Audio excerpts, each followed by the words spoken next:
was always, in my mind, a comedy. You know, like you're gonna make a film about a gambler or a drunk or, you know what I mean, a drug addict or whatever. And, you know, who had a vice, this vice, that vice. And then you think, well, what about a guy who has every vice? Totally off the hook.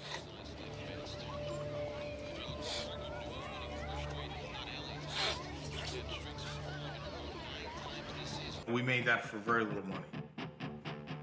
We knew from the get-go that it was going to be an NC-17 movie. So this is a horror of distribution, especially back then. That was the plan from the very beginning. I mean, Abel said, we are going to have an NC-17 film. And I went, wow. Abel was offered X amount of money.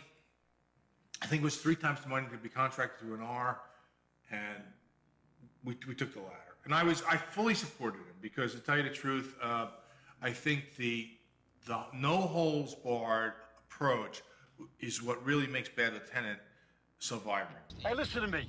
I'm the boss, not Aunt Wendy. When it's your turn to use the bathroom, you tell Aunt Wendy to get the fuck out of the bathroom. I have to say that I didn't think that anybody could pull it off. I just didn't think that. I thought that the movie itself was, I mean, how could you be so bleak? And this was Harvey's, I mean, it was unbelievable. He did it. You fucking stand there and you want me to do every fucking thing? Where were you? Where the fuck were you? Where were you?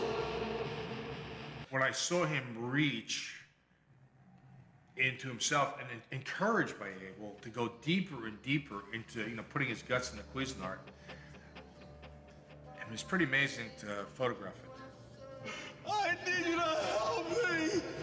You know, I had this rickety old, crappy BL3 noisy anchor on my shoulder, and we would blow a 1,000-foot magazine. We were running and gunning, you know. I mean, it was just like, you know, we weren't permitted on any of this stuff.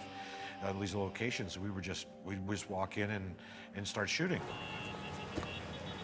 Abel said, well, it's going to be sort of like a documentary, and it was the only time that I think that I've held strictly to a premise that we dealt with in pre-production. So the premise was that the camera would be incredibly objective, would never be judgmental, would always hold Harvey in sort of a loose, medium close-up, and would just, whatever he did, he would do.